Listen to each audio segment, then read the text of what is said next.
तू है कहां by और this was one of the biggest hit of last year. कि जब मैं हद से आगे बढ़ गया था आशिकी में, यानी जिंदगी को ले रहा मजाक ही में। इसके साथ साथ इस ट्रैक ने लास्ट ईयर इंस्टाग्राम रील्स को डोमिनेट कर रखा था. It was everywhere on Instagram reels as well. So इस ट्रैक के सक्सेस के बाद और जो कि कराची का एक ट्रियो है, they got signed by Sony Music. और हमें कुछ हफ्ते पहले ही इनका सोनी म्यूजिक के साइड से पहला ट्रैक देखने को मिला था जिसका नाम था शिकायत. और अब एक और ट्रैक हमें और का सोनी म्यूजिक के साथ देखने को मिला है.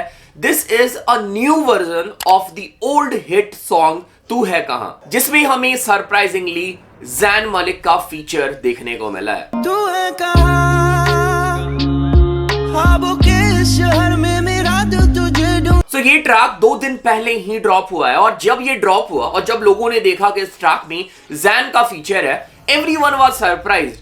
और सरप्राइज होने वाली बात भी थी. आई थिंक पहली बार ऐसा हो रहा है कि जैन मलिक ने ऑफिशियली किसी देसी आर्टिस्ट के साथ कोलैबोरेशन किया है. सो अगर हम बात करें ट्रैक के इस वर्जन की, पूरा ट्रैक पुराने वाले वर्जन से सिमिलर है, बस ट्रैक के हुक पार्ट में हमें जैन मलिक का वोकल देखने को मिला है. And again surprisingly Jain Malik Hindi या फिर उर्दू में जो हुक पार्ट है उसे गाते हुए इस वर्जन में नजर आ रहा है.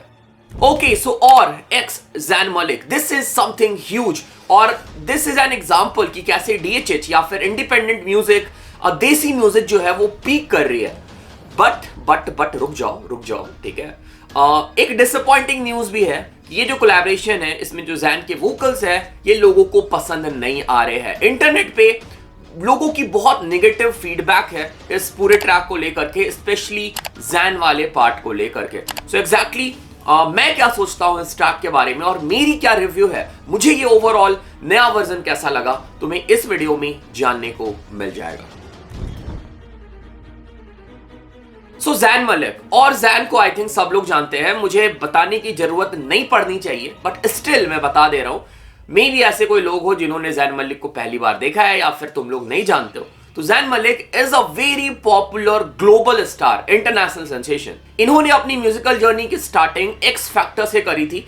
इसके बाद ये एक बहुत बड़े बॉय बैंड का पार्ट बनते हैं जिसका नाम था वन डायरेक्शन. वन डायरेक्शन बहुत ही ज्यादा सक्सेसफुल होती है और वहीं से जैन मलिक को अपना मेजर फैन बेस या फिर इंटरनेशनल फेम मिलता है. पर बाद में जैन मलिक वन डायरेक्शन को लीव कर देते हैं, पूरा बैंड ही टूट जाता है और जैन मलिक अपना सोलो म्यूजिकल करियर स्टार्ट करते हैं. एंड इवन अपने सोलो म्यूजिकल करियर में भी उन्होंने मल्टीपल सुपर हिट ट्रैक्स दिए हैं. सो जैन मलिक के जो फादर है वो पाकिस्तान से बिलोंग करते हैं. इसकी वजह से जैन मलिक की जो रूट्स है वो देसी है और उनको देसी म्यूजिक से भी बहुत ज्यादा प्यार है.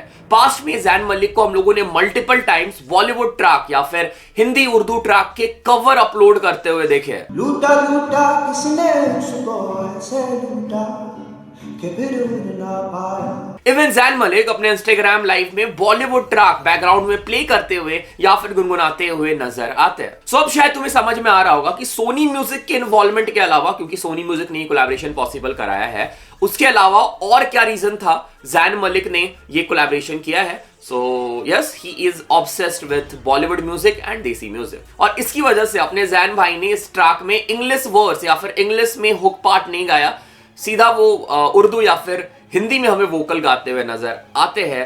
और कैसा है वोकल हम अभी डिस्कस करेंगे ही. Let's go.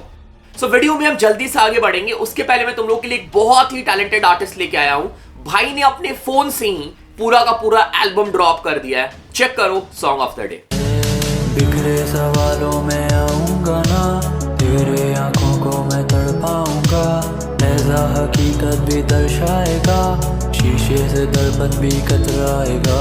बातें सो आर्टिस्ट है संकल्प राय और भाई की साइड से हमें एक एल्बम देखने को मिला है जिसका नाम है ब्लंडर्स द अनफॉरगेटेबल एल्बम. इस एल्बम में टोटल 7 गाने हैं एंड सरप्राइजिंगली भाई ने ये पूरा का पूरा एल्बम का म्यूजिक प्रोडक्शन खुद किया है और पूरा का पूरा एल्बम खुद बनाया है. और बनाया कहां पे? भाई ने मोबाइल फोन में ये पूरा एल्बम क्रिएट किया है. म्यूजिक प्रोडक्शन से लेके रिकॉर्डिंग सब कुछ भाई ने मोबाइल फोन में किया है, खुद से किया है. एंड भाई आई वॉज रियली सरप्राइज जब मैंने इस प्रोजेक्ट को चेक किया और जब मुझे पता चला कि ये पूरा प्रोजेक्ट फोन पे बनाया गया है. सो बेसिकली भाई ने अपने ड्राफ्ट में से अपने बेस्ट गाने निकाल के इस एल्बम में डाल दिए हैं जो भाई के दिल के बहुत ज्यादा करीब है और भाई के बहुत ज्यादा करीब है. भाई जो है ये अपने अयोध्या से है और इन्होंने एक और ट्रैक कुछ महीने पहले ड्रॉप किया था जिसका नाम था कमियां. वो कहती मैनू खामियां देखा, मैं तेरे लिए खुद ही मर। I also loved this song and this song is also performing good in terms of number. अगर हम बात करें भाई की एल्बम की, मुझे भाई का एल्बम बहुत ही ज्यादा पसंद आया। बस मैं ये सोच रहा हूं कि अगर कोई आर्टिस्ट,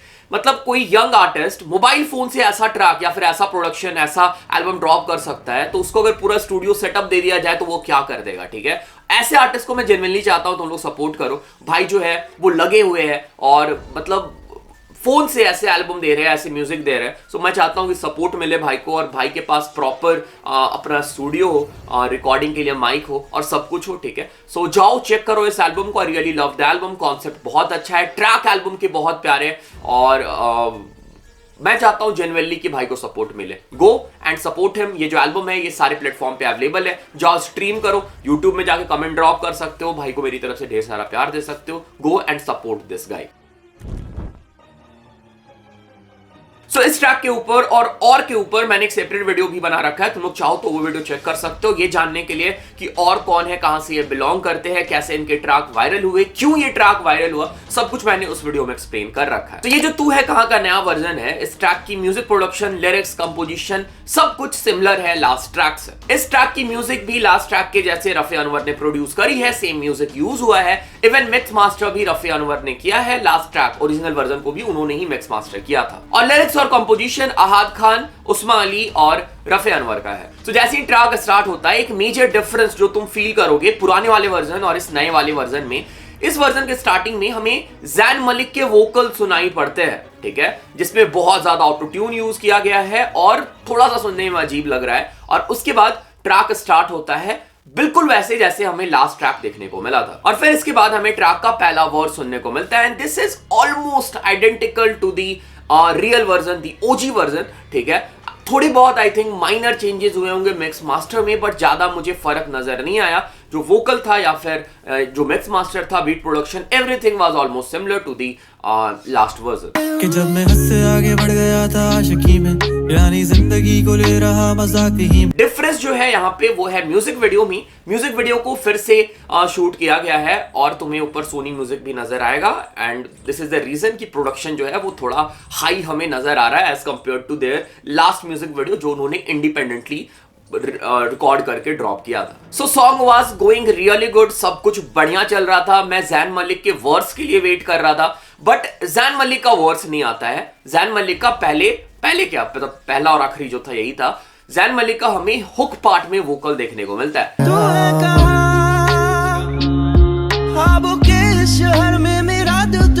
आई वाज लाइक चलो ठीक है, हुक में ही जैन मलिक आ गया, बट सडनली जैन मलिक उर्दू में गाना स्टार्ट कर देते हैं या फिर हिंदी में गाना स्टार्ट कर देते हैं। और जैन मलिक के जो वोकल है ना, वो मुझे ऐसा स्टार्टिंग में जब मैंने सुना तो मुझे फील हुआ कि उनके वोकल इस ट्रैक में बिल्कुल ही फिट नहीं हो रहे हैं। उन्हें जबरदस्ती मतलब फिट किया गया है, वोकल को बहुत ज्यादा प्रोसेस करके या फिर बहुत हेवी ऑटो ट्यून यूज करके। सो जैन मलिक के रूट्स भले ही पाकिस्तान से हो, बट वो रहे तो ब्रिटेन में है। मतलब उनकी जो एक्सेंट है, ब्रिटिश एक्सेंट, वो साफ यहां पे नजर आ रही थी कि कोई ऐसा जिसको उर्दू या फिर हिंदी बोलना नहीं आता है वो ये ट्रैक को गा रहा है, ठीक है। लिटरली बताऊं तो बहुत अजीब साउंड कर रहा था ये वाला पार्ट, कहीं कहीं पे एआई जनरेटेड लग रहा था, कहीं कहीं पे जैन मलिक ने विब्रेटो बहुत ज्यादा यूज कर लिया है, उनकी वोकल बहुत ज्यादा वाइब्रेट हो रही है। मुझे समझ नहीं आया, ये गाना सोनी म्यूजिक के थ्रू रिलीज हुआ है, ऐसा नहीं कि इन दोनों ने बस कोलैबोरेशन करके मिलकर ड्रॉप कर दिया है और सोनी म्यूजिक ने इस ट्रैक को पास कर दिया, इस कोलैबोरेशन को रिलीज करने के लिए पास कर दिया। I was surprised. बेटर होता कि जैन मलिक इंग्लिश में ही गाते या फिर हमें जैन मलिक का यहाँ पे एक वर्स देखने को मिलता तो वो बहुत ज्यादा बेटर होता। और ये इस ट्रैक को और ज्यादा मतलब जिस अप्रोच से, जिस मकसद से इस ट्रैक को बनाया गया था कि और इस ट्रैक को ग्लोबली हिट कराया जाए, लोग और ज्यादा सुने इस ट्रैक को, शायद वो चीज में सक्सेसफुल हो जाती सोनी म्यूजिक। और इवन जैन मलिक ने जो हुक पार्ट है, ओरिजिनल हुक पार्ट से अगर तुम कंपेयर करो तो स्केल बहुत ज्यादा चेंज कर दिया है। जैन मलिक यहाँ पे हाई स्केल में गाते हुए नजर आ रहे हैं। अगेन वो पार्ट भी मेस्ड अप सा लग रहा है। इसके बाद हमें ट्रैक का सेकंड वर्स सुनने को मिलता है। वर्सेस से मेरी कोई कंप्लेन नहीं है, जो ओरिजिनल आर्टिस्ट है और के उन्होंने बहुत अच्छा परफॉर्म किया है, ज्यादा डिफरेंस भी तुम्हें नजर नहीं आएगा, जो अगेन जैसे मैंने बताया ओरिजिनल वर्जन और ये वाले वर्जन में। फिर से हम चले, थाम लो ये हाथ, कर दो कम ये फासले, ना पता हो मंजिलों का। और अभी तक मैं वेट कर रहा था कि शायद जैन मलिक का एक वर्स डाल दिया हो इन्होंने, या जैन मलिक का मतलब कुछ तो थोड़ा सा ज्यादा डाल दिया हो, बट स्टिल हमें फिर से लास्ट में जैन मलिक का हुक पार्ट सुनने को मिलता है, एग्जैक्टली वैसा जैसा हमें पहले सुनने को मिला था, and the track was over. Okay, so हम लोगों ने ट्रैक को कर लिया वॉक थ्रू। अब हम आ जाते हैं ओवरऑल रिव्यू पे कि मुझे ये ट्रैक ओवरऑल कैसा लगा। देखो, आई थिंक जो अप्रोच था या फिर जो तरीका था, जो मकसद था इस ट्रैक का, वो बहुत ही अच्छा था। तो जो भी इंडियन ट्रैक बड़ा हिट होता है, या फिर अगर इंडियन नहीं, अगर तुम इन जनरल भी कोई भी ट्रैक ले लो, या फिर तुम वेस्टर्न ट्रैक की बात कर लो, कि जब वो हिट होता है ना, तो उसका एक और वर्जन कोई दूसरे आर्टिस्ट, दूसरे लैंग्वेज के आर्टिस्ट या फिर दूसरे कंट्री के आर्टिस्ट के साथ लोग बनाते हैं, आर्टिस्ट बनाते हैं। डीएचएच में भी ये रिसेंटली ही हुआ था, किंग का ट्रैक मान मेरी जान एक बहुत बड़ा हिट हुआ था। इसके बाद हमें इसका एक रीमिक्स वर्जन देखने को मिला, या फिर एक नया वर्जन देखने को मिला, Maan Meri Jaan after life with Nick Jonas. That song was really good, और उस सॉन्ग ने भी अच्छा परफॉर्म किया। एंड आई थिंक कहीं ना कहीं सेम अप्रोच जो वार्नर म्यूजिक इंडिया ने उस ट्रैक के लिए किया था, सोनी म्यूजिक पाकिस्तान ने इस ट्रैक में ट्राई किया है कि इस ट्रैक को ग्लोबल ले जाने के लिए जैन मलिक का फीचर या फिर जैन मलिक का कोलैबोरेशन हमें इस ट्रैक में देखने को मिला है। बट कहीं ना कहीं सोनी म्यूजिक पाकिस्तान के साइड से चीजें थोड़ी सी मेस्ड अप हो गई। उनको जैन मलिक के उर्दू लिरिक्स के लिए, उर्दू वोकल्स के लिए बिल्कुल नहीं जाना चाहिए था। Jain Malik is known English singer, like उनके जो ट्रैक है वो इंग्लिश में हिट हुए हैं। Jain Malik Indian music, Bollywood music, देसी म्यूजिक से प्यार करते हैं, उर्दू म्यूजिक से प्यार करते हैं, और वो साफ नजर आता है। मैंने ऑलरेडी एग्जांपल दिया था तुम लोगों की कैसे वो अपने इंस्टाग्राम लाइव में या फिर उन्होंने मल्टीपल कवर्स डाल रखे हैं। बट किसी चीज से प्यार करना, किसी चीज को मतलब एडमायर करना और किसी चीज में परफेक्ट होने में डिफरेंस होता है। जैन मलिक को भले ही हिंदी या फिर उर्दू में गाना अच्छा लगता हो, बट उनके हिंदी उर्दू वोकल्स अच्छे साउंड नहीं करते, and this is fact. Past में भी मैंने उनके कवर सुन रखे हैं, और एग्जैक्टली यहाँ पे भी वही हुआ है। सो मेरा ये बोलना है कि अगर कोलैबोरेशन के लिए जाना था, पहले तो जैन मलिक का एक प्रॉपर वर्स डालना चाहिए था इस कोलैबोरेशन में, ठीक है। या फिर अगर वर्स अफोर्ड अगर वो नहीं भी कर पाते, या फिर अगर कुछ प्रॉब्लम हो रहा था, तो कम से कम जैन मलिक का हमें इंग्लिश वोकल अगर इस ट्रैक में देखने को मिलता, तो शायद जो बैकस्लैश या फिर शायद जो अभी लोग बुरा भला बोल रहे हैं इस कोलैबोरेशन के बारे में, वो नहीं बोल रहे होते। सो यस, जो सवाल मैंने इंट्रो में पूछा था तुम लोग से कि लोग भाई जैन वाले कोलैबोरेशन को पसंद नहीं कर रहे, जैन के वोकल को पसंद नहीं कर रहे, मेरा भी एग्जैक्टली सेम ओपिनियन है। मुझे भी जैन का वोकल या फिर जैन का पार्ट ज्यादा पसंद नहीं है, ज्यादा क्या पसंद ही नहीं आया। सो ओवरऑल इस कोलैबोरेशन में बहुत ज्यादा पोटेंशियल था, एक ऐसा ट्रैक क्रिएट किया जा सकता था जो ग्लोबली हिट हो सकता था, but I think Sony Music Pakistan जो है वो फेल हुई है यहाँ पे उसको करने में। And overall like original song is really good, track बहुत ही अच्छा है, but this collaboration is bad. Okay, so तुम लोग कमेंट करके बताओ तुम लोग ये कोलैबोरेशन कैसा लगा, और अगर तुम मेरे किसी भी ओपिनियन से एग्री डिसएग्री करते हो, प्लीज कमेंट इट डाउन। बाकी चैनल पे पहली बार है, चैनल सब्सक्राइब करो, सपोर्ट करो, प्यार देखो, इंस्टाग्राम पे फॉलो कर सकते हो, डिस्कॉर्ड ज्वाइन कर सकते हो, और thanks for watching the video. बस thanks again, thanks a lot.